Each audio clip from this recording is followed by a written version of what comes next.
이제 오늘부터 말라기를 이제 7주간 공부한다고 했어요. 여러분 하나님이 누구신지 이제 궁금하잖아요.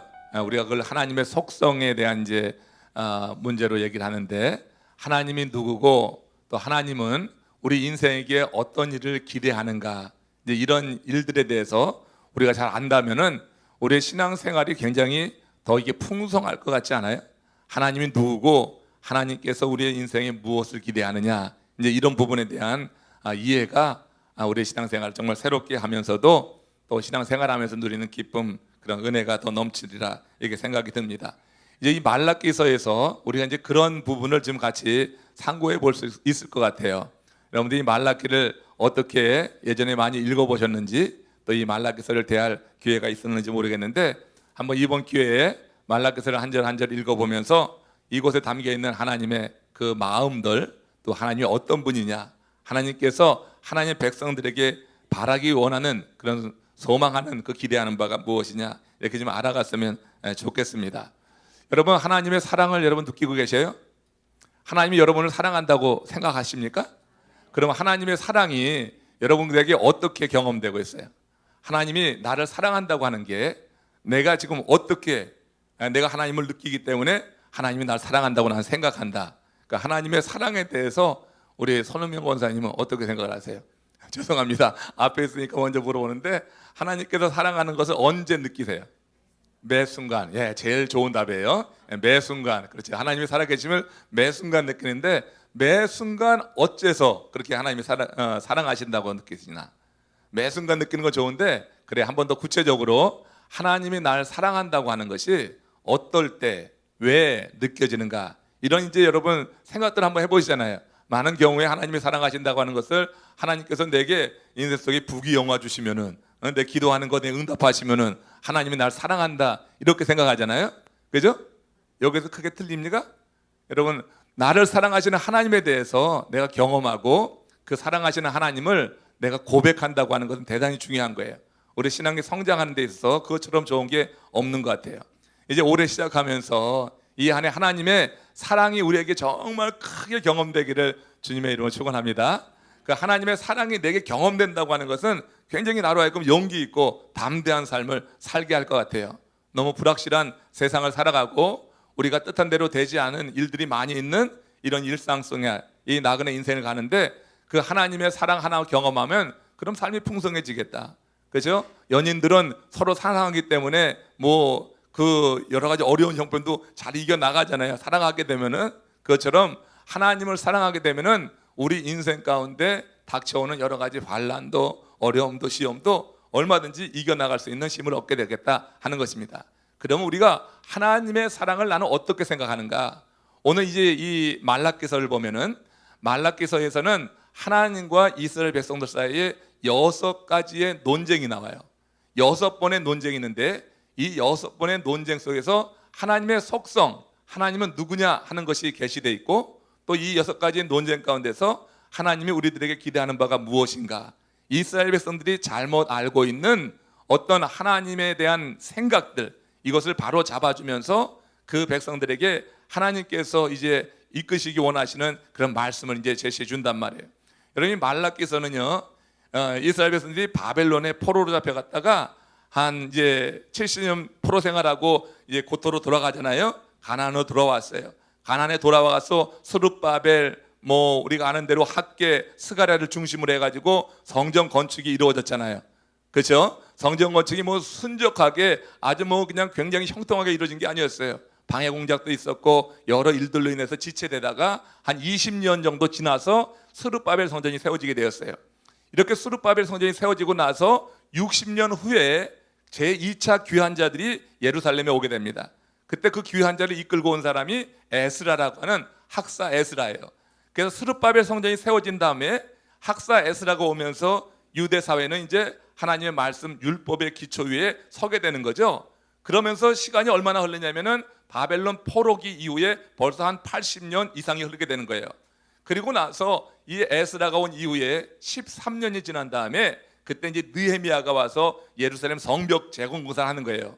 예루살렘 성문이 회파되고 이방인들에 의해서 성벽이 무너지고 그랬을 때 이 느헤미야가 하나님이 주신 마음으로 금식을 하잖아요. 그러면서 하나님 주신 생각 그리고 결단을 가지고 이제 예루살렘으로 나가는 거예요. 그래서 거기서 이제 예루살렘 재건 공사를 하는데 이때 이 느헤미야와 그 같은 시대에 같이 사역했던 사람이 누구냐면 바로 그게 말라기라고 하는 거예요.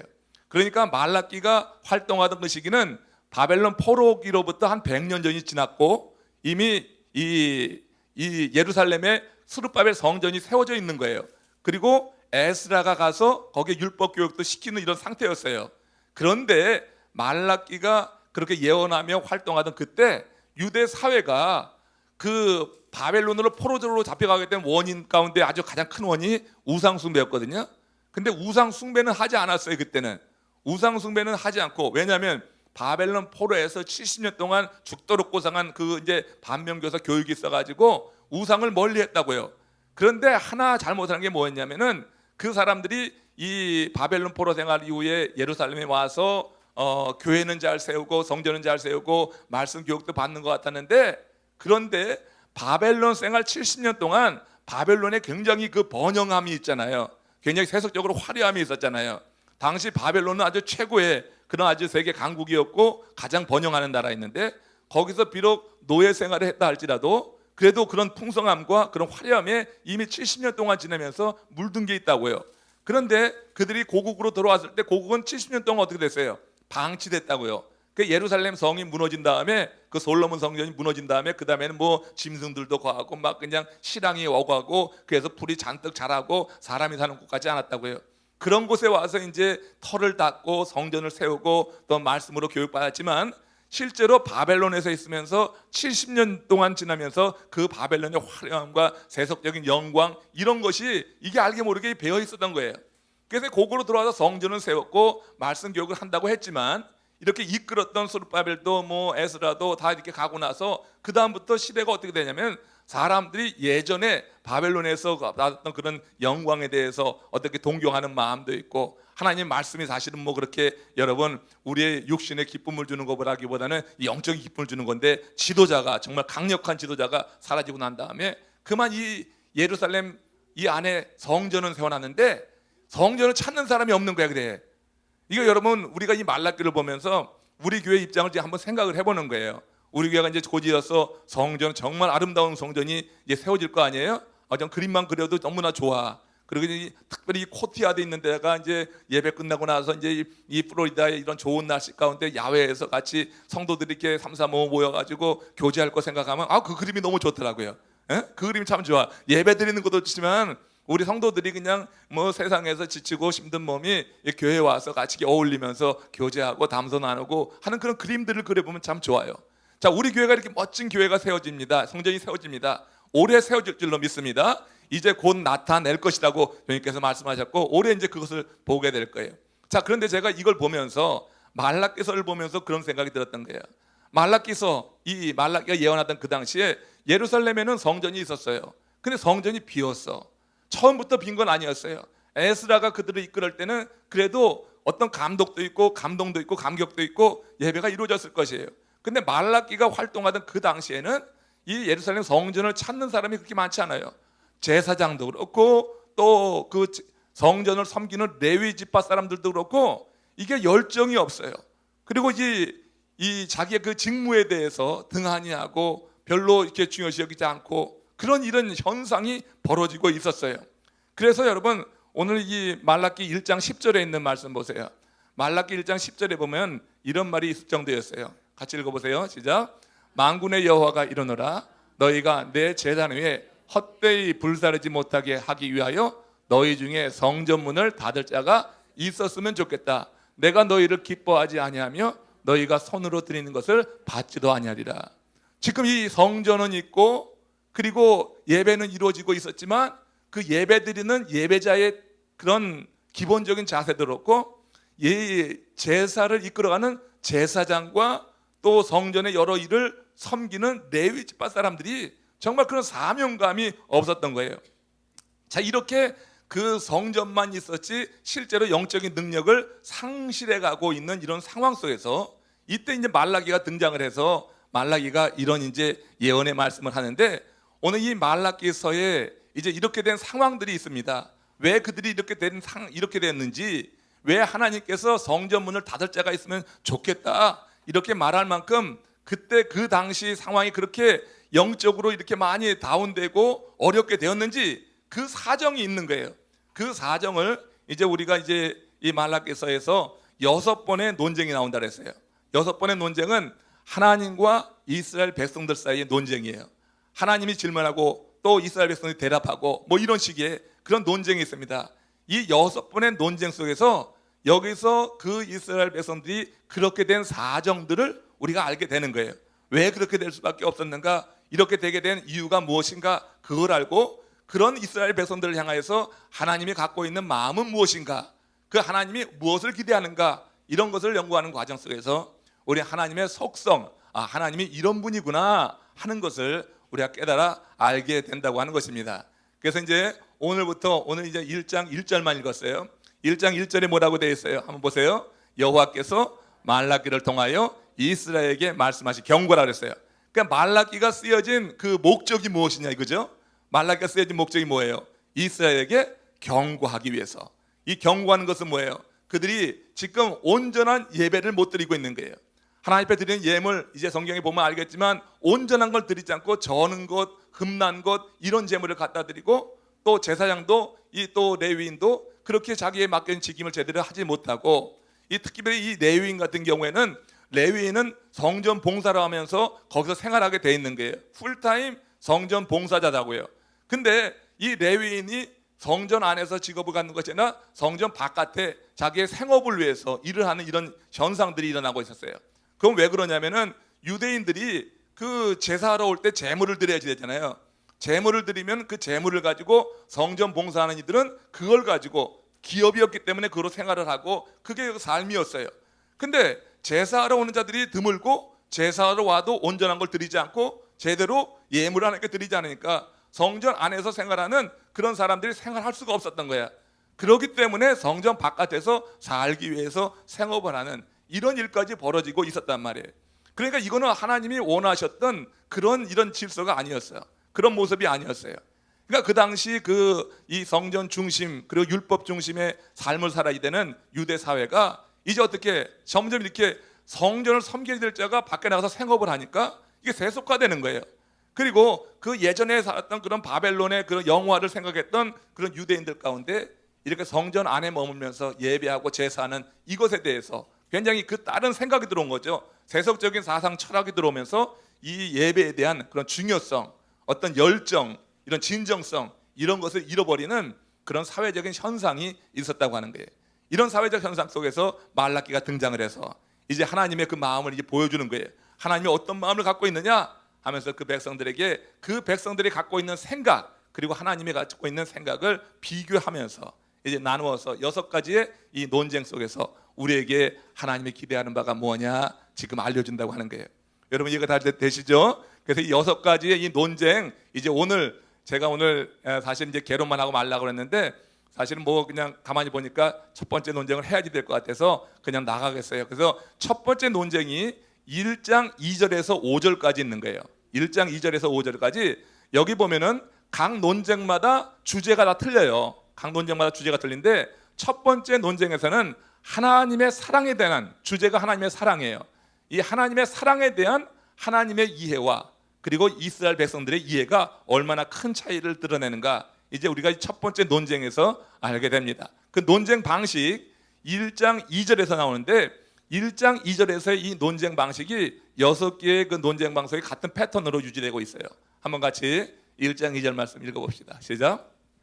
여호와께서 이르시되 내가 너희를 자 여기 너무 재밌죠? 이 말이 얼마나 재밌는지 몰라요. 자 뭐 뭐라고 그랬어요?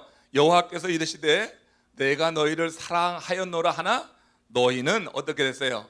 이르기를 주께서 어떻게 우리를 사랑하셨나이까 하는도다. 참 재밌더라고 이게요. 하나님은 그 백성을 사랑했다고 하는 거야. 근데 그 백성은 하나님 우리가 무슨 하나님의 사랑을 받았어요? 아니 사랑은 무슨 사랑이야 도대체? 하나님 우리를 사랑하셨다고 하는데 하나님 어떻게 우리를 사랑하신 거예요? 이 얘기가 되는 거예요. 여러분 그 당시 그 시대상이 이스라엘 백성들이 삶이 어려워졌었어요.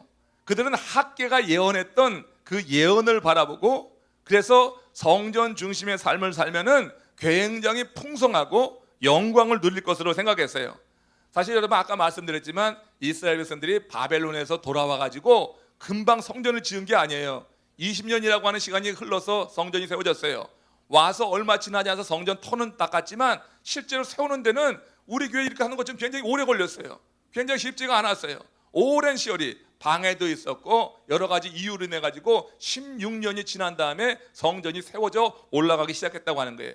그렇게 성전을 세우지 못하고 이렇게 머뭇거리고 있었던 그 이스라엘 백성들에게 학개 선지자가 이렇게 도전한 적이 있습니다. 한번 같이 보세요. 학개 2장 6절에서 8절 말씀 보세요. 자, 이 얘기를 지금 들어야지 그 다음에 이 말씀이 이해가 되는 거예요. 같이 한번 읽겠습니다. 시작. 조금 있으면 내가 하늘과 땅과 바다와 육지를 진동시킬 것이요 또한 만국을 진동시킬 것이며 만국의 보배가 이르리니 내가 영광으로 이전에 충만하게 하리라. 만군의 여호와의 말이니라. 은도 내 것이요 금도 내 것이니라. 만군의 여호와의 말이니라. 이전 영광보다 크리라. 만군의 여호와의 말이니라. 지금 성전 재건에 대해서 주저하고 있는 이스라엘 백성들 가운데는요, 많은 사람들이 성전을 짓기보다는 자기 집 짓기에 바빴어요. 완벽한 자기 집을 짓기에 바빴다고 하는 것이에요. 근데 이런 모습에 대해서 학개 선지자가 그들을 성전 재건 작업으로 이끌기 위해서 그가 예언한 말씀이 바로 이 말씀이라고 하는 거예요. 이 말씀을 통해서 하나님의 약속에 대한 그와 같은 이제 믿음을 그들에게 심어주길 원했어요. 이스라엘 백성들 학개 선지자가 굉장히 강력하게 선포하는 이런 말씀을 통하여서 성전 재건에 같이 다시 임하게 되는 거예요. 그러니까 하나님이 주실 영광을 기대하게 되는 것이죠. 이 예언을 바라보면서 성전 재건을 완성한 다음에는 하나님의 영광이 우리 가운데 임할 것이다. 그런데 한 해가 가고 두 해가 가고 하나님의 약속하신 것은 이루어질 조짐이 보이지 않는 거예요. 10년 기다리고 20년 기다려도 세계 만국의 보배가 하나님의 전으로 돌아오기는커녕 그러면서 점점 어떻게 바벨론의 그 영화와 함께 비교하면서 생각이 깊어지게 되는 것이에요. 그렇게 되자 어떻게 돼요? 하나님의 약속에 대한 불신이 생기게 되는 거예요. 그러니까 성전 재건 후에 잠시 감사와 감격으로 드리던 마음들이 시들시들해지는 거야. 실제로 자신의 삶이 어려워지니까, 경제적으로 어려워지니까 하나님을 예배하는 열정이 확 줄어드는 거예요. 그리고 하나님의 영광을 기대했는데 이 성전을 통하여서 온갖 세계의 만국 보배가 들어와서 우리들의 삶이 풍성하게 될 것을 기대했는데, 그런데 그런 게 아니었다고, 실제 삶에는 굉장히 어려웠다고요. 그러니까 그들 가운데 마음의 시험이 들게 되는 것이에요. 이런 상황 속에서 이런 상황이 지속돼 나가다가 그때 이제 바벨론 이 말라기가 이제 등장해서 이제 말라기가 이제 선포하는 거예요. 말라기 선지자를 통해서 뭐라고 했던 거야? 다시 넘어가서 보면 하나님께서 그들을 사랑한다고 하는 것을 이렇게 표현했잖아요. 뭐라 그랬어요? 여호와께서 이르시되 내가 너희를 사랑하였노라 그랬단 말이에요. 아니 지금 그들의 삶은 현실은 어려운데 지금 성전은 지었지만 기대했던 대로 되지 않고 계속되는 삶 속에서는 경제적으로 여러 가지 상황적으로 어려워지게 되고, 그리고 옛날 영광과 비교해 보니까 삶이 비참하게 느껴지는 거야. 그런데 하나님께서 말씀하시는 거야. 말라기 선지자를 통해서 여호와께서 내가 너희를 사랑하였노라 이렇게 말하니까 그게 뭐요? 그들에게 들려요? 지금 벌써 예배를 등한히 하고 있어요. 성전 제사를 등한히 하고 멀리 지금 떠나려고 하고 있는 상황 속에서 말라기가 지금 이렇게 말하는 거예요. 근데 그들에게 하나님의 사랑한 증거가 없다고 하는 거예요. 그들 생각에는 하나님이 자신들을 사랑한 것 같지가 않은 거예요.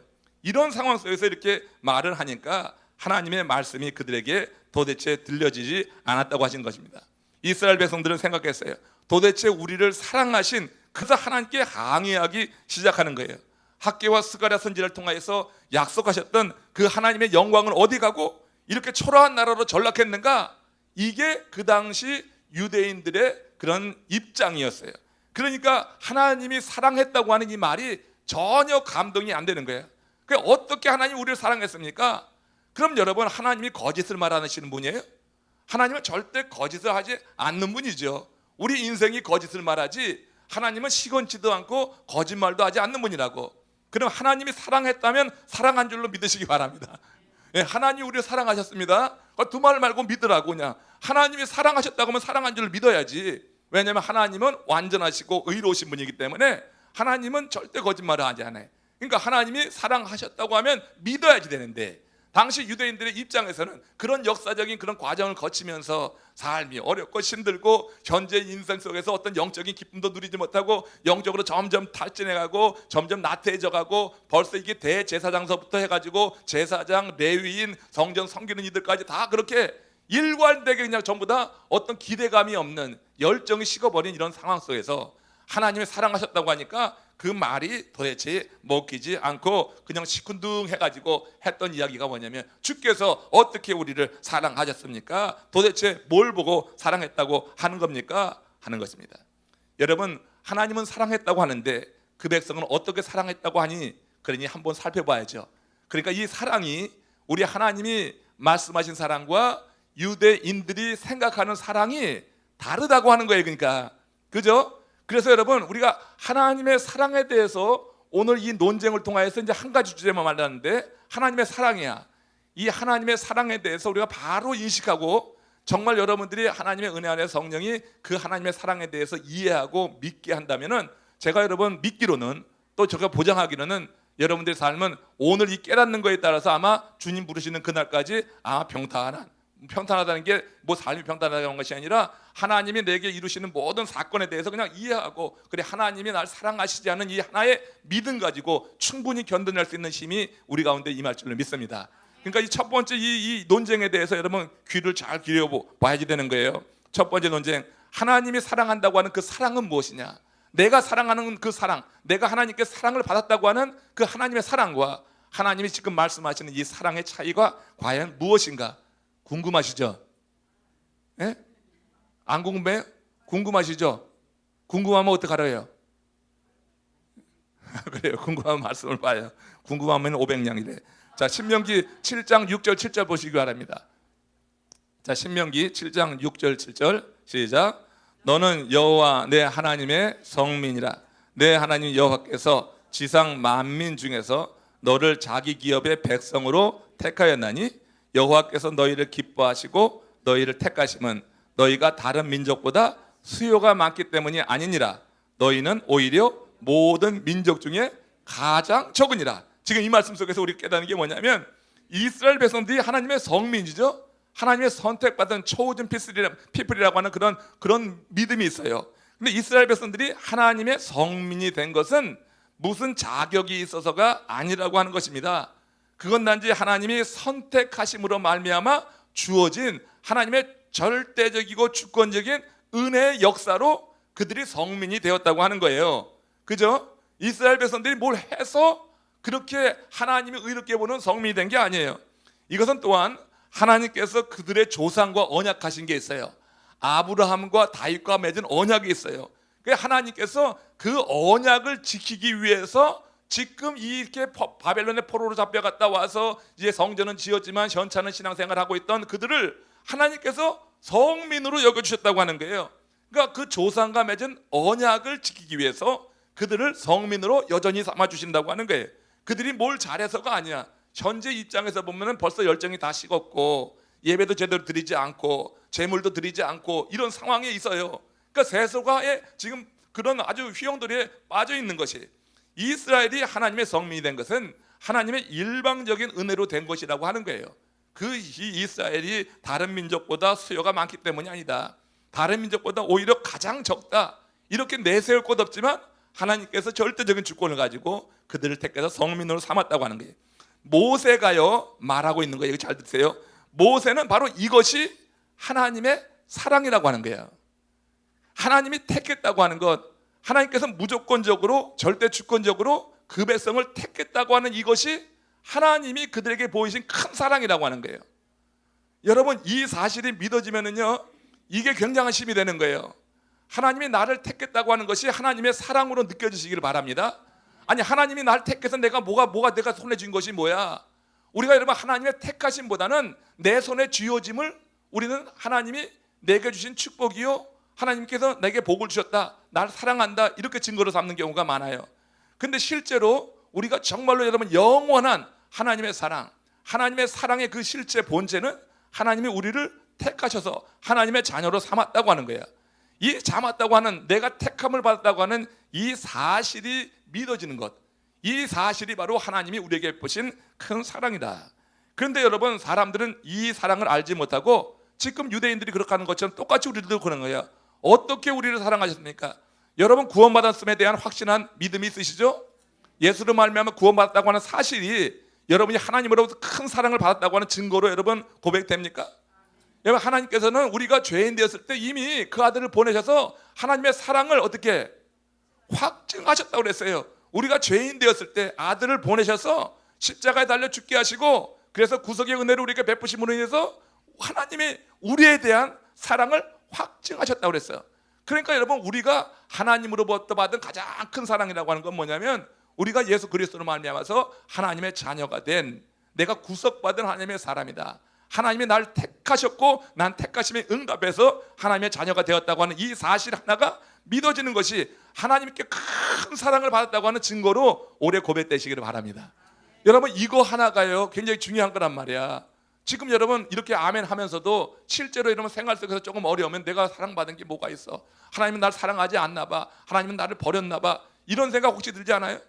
하나님께서 정말 사랑하셨다고 하면 날 어떻게 이렇게 두실 수 있지? 이게 지금 이스라엘 백성들이 하는 말이야.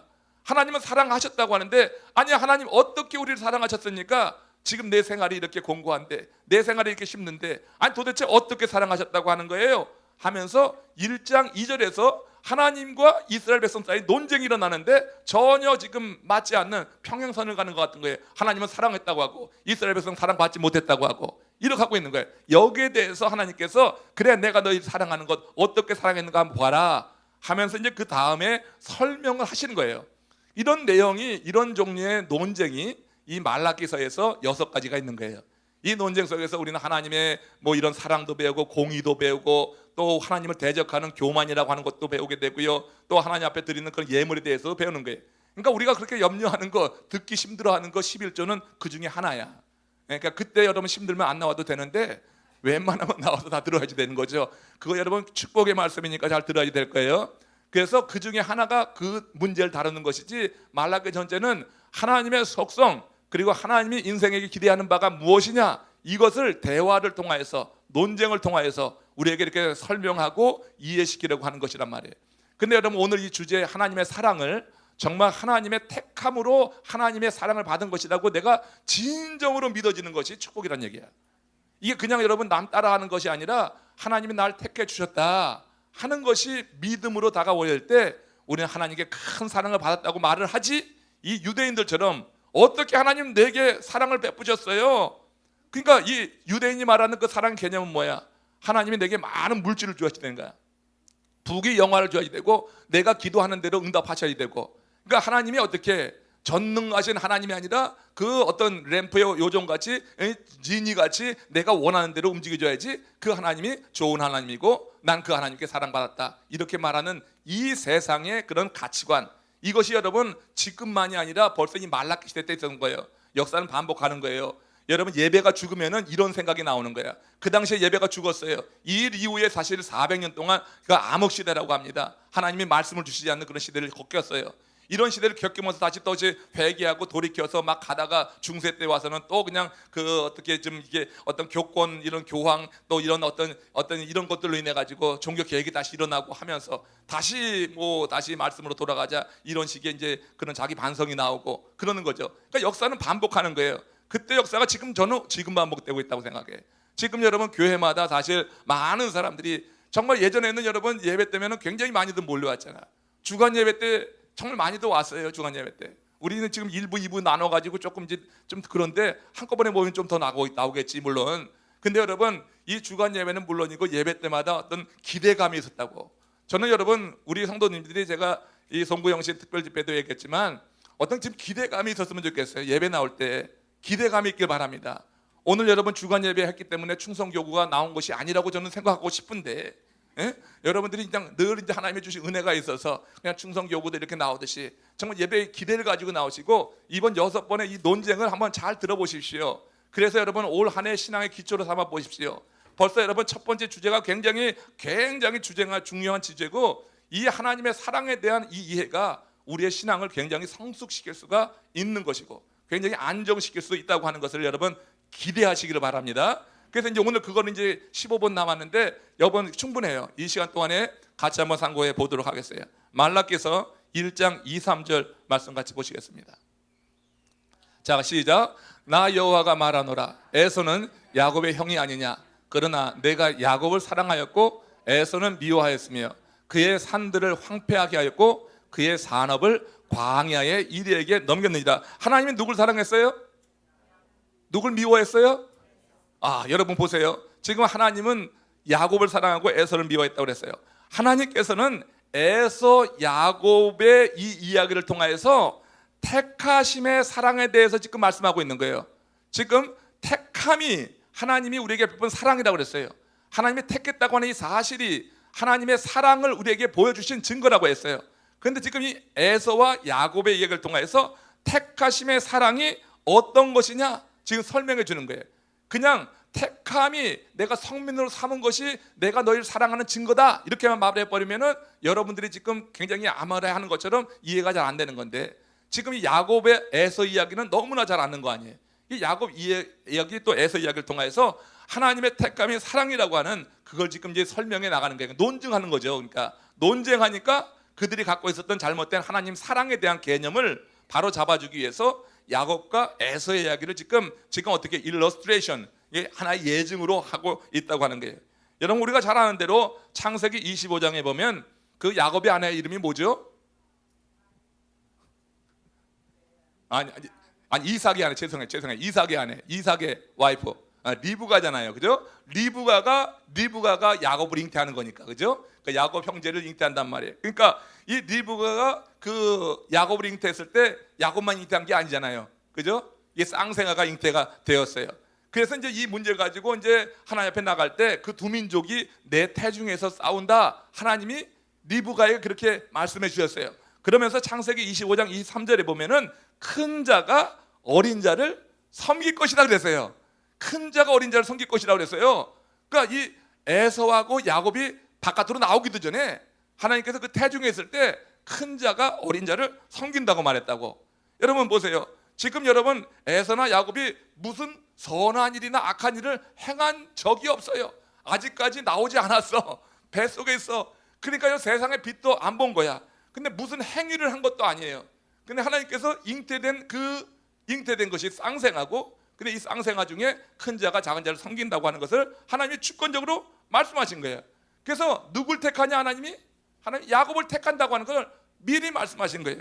그들이 어머니 뱃속에 있을 때 그들이 무슨 선악간의 일을 행하기도 전에 하나님은 야곱을 택해서 내가 야곱을 사랑하고 어떻게 에서는 미워한다. 그러니까 야곱을 통하여서 하나님의 구원의 역사가 이루어질 것이다. 이걸 미리 선포하는 거예요.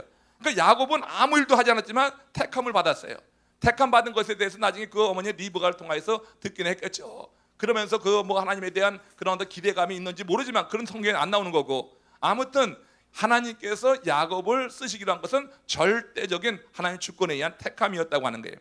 이 사실이 말해주는 바가 뭐냐면 하나님의 택하심은 인간들의 공로에 기초하는 것이 아니라고 하는 거예요. 우리가 아무리 무슨 일을 해서 하나님이 택하는 게 아니라고 하는 거예요. 하나님께서 사랑하셔서 일방적으로 당신의 목적을 위해서 누군가를 택할 수 있다고 하는 거예요. 이 택함에 우리가 들어간 줄로 믿고 감사하세요. 이 택함에 내가 들어가서 하나님 나는 사랑받은 사람입니다. 하나님 날 택하셨군요. 그 택했다고 하는 건 그냥 말로만 되는 게 아니야. 택한 사람은 그 택함을 받았다고 하는 증거가 있는 사람은 삶 속에서 택함 받은 사람의 증거가 나타나야 되는 거예요. 그게 여러분 야곱의 삶에 나타난다고 하는 거예요. 에서의 삶에는 없어요. 야곱의 삶에 나타나는 거예요. 여러분 하나님께서 야곱을 택했으면 에서는 어떻게 한 거야? 택하지 않은 거예요.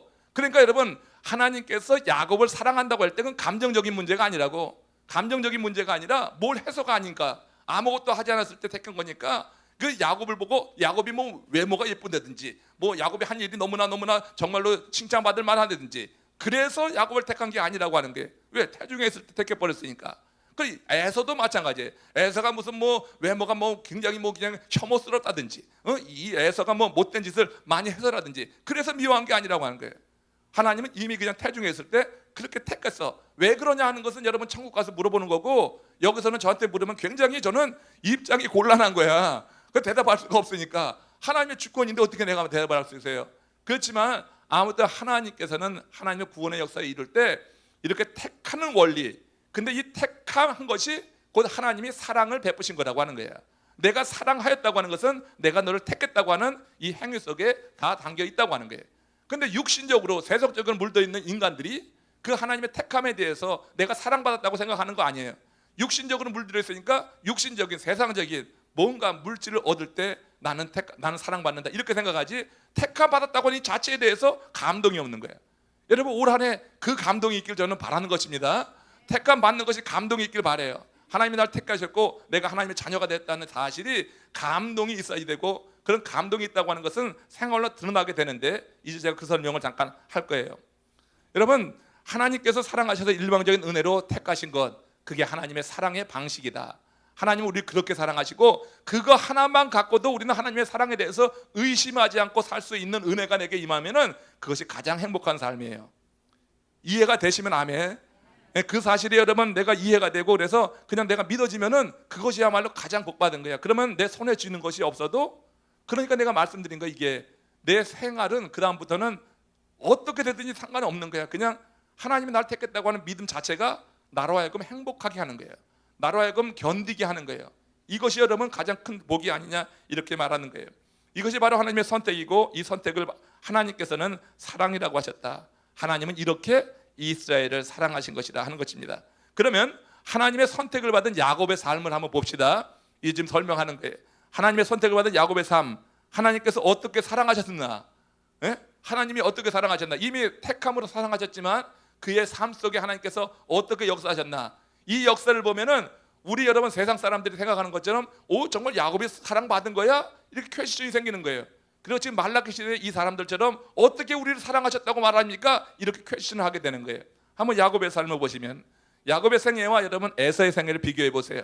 야곱이요 형 에서보다 훨씬 못났어요.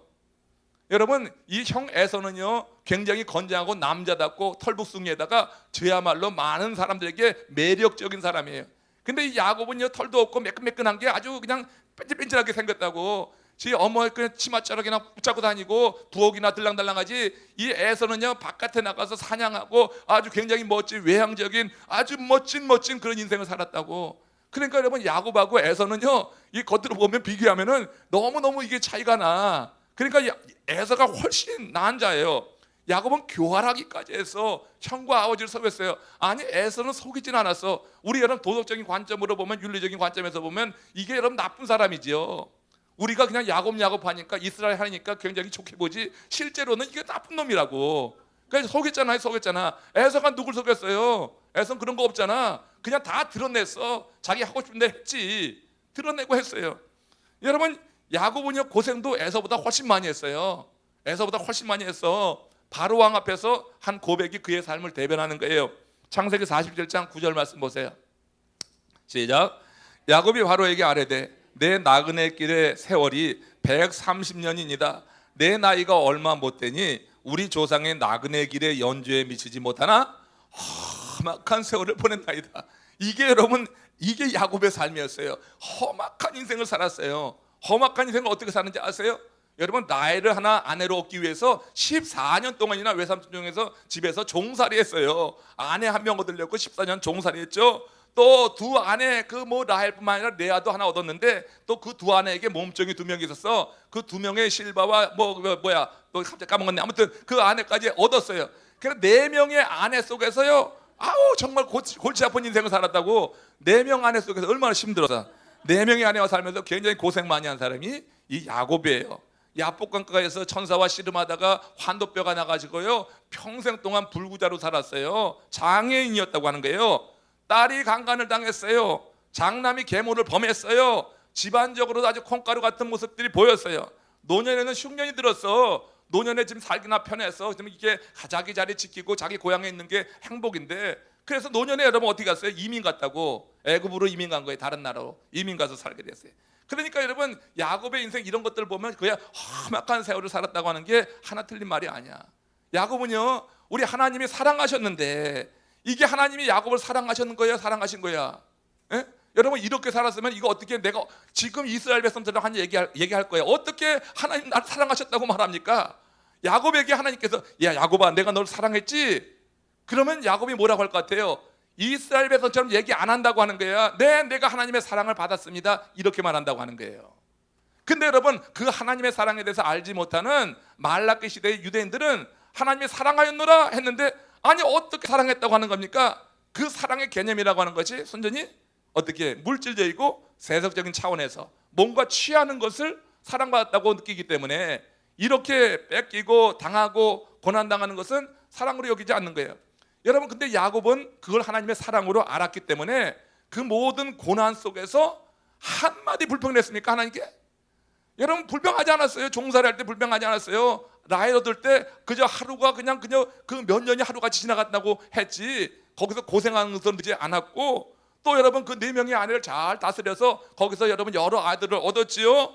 야복 강가에서 환도뼈는 부러졌지만은 그러나 형을 만나고 고향으로 들어가는 기쁨 가지고 하나님의 은혜를 말했지, 이름이 바뀌었죠. 거기서 무슨 불평을 해서 환도뼈 부러질 때 아유 재수없네 하고 불평했으면요, 그러면 이름이 바뀌겠어요? 세상에 이름이 안 바뀌는 거예요. 그러니까 여러분, 이 야곱은요, 인생의 그런 모진 어려운 순간들을 겪을 때 불평하지 않았어요. 그 다 왜? 그 장자권에 대한 축복이 확신이 있어서 그렇기 때문에 사실은 그거 하나 없고 그냥 타양살이하고 거친 인생 나그네 길을 사는 거지만, 아무튼 이 야곱에게는 하나님이 주시는 그 사랑, 하나님이 택했다고 하는 것, 하나님이 나를 택했다 하는 것에 대해서 확신이 있는 거예요. 그러니까 어떤 일을 당하든지 그 상황 속에서 불평이 안 나오는 거예요. 애굽으로 갔을 때 여러분, 그때 여러분 여러 가지 일이 있었어요. 불평 안 했어요. 결국 여러분, 하나님께서 세우셔서 그 아들 요셉을 통하여서 또 영화롭게 살게 하고 또 풍성하게 살게 하신 것이 있는 것이지, 야곱이 불평한 적이 없었다고 하는 거예요. 하나님께서 택하여 주신 것, 그것이 바로 하나님의 사랑이라고 하는 것을 야곱은 알았다고 하는 거예요. 그 결정적인 증거가 뭐냐면, 야곱이 노년이 되어서 이제 하나님 나라 갈 때가 됐어. 그래서 이제 아들들 다 불러 모아놓고 이제 그 하나님의 사랑에 대해서 이제 간증하는 거예요. 간증이라기보다 자기 고백이 있는데, 그게 뭐냐면은 내 해골을 여기 묻지 말고, 내 이 시신 여기 묻지 말고, 어떻게 내 조상들이 묻혀 있는 저 가나안 땅, 그 막벨라 굴이 있는 데 갖다 내 시신을 장사하라, 그렇게 유언을 남겼어요.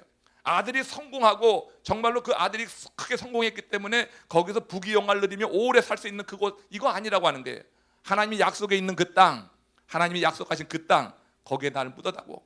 이게 뭐냐면 하나님의 약속에 대한 믿음과 영원한 삶에 대해서 하나님이 택한다고 했는 그와 같은 믿음의 하나의 증거로, 그렇게 세속적인 풍성함이나 번성함에 자리하지 않고 내 시신, 이 몸이라도 내 하나님이 약속하신 그 땅에 나를 묻었다고 하면서 하나님의 약속에 대한 그런 마음을 이렇게 표현하고 있는 것입니다.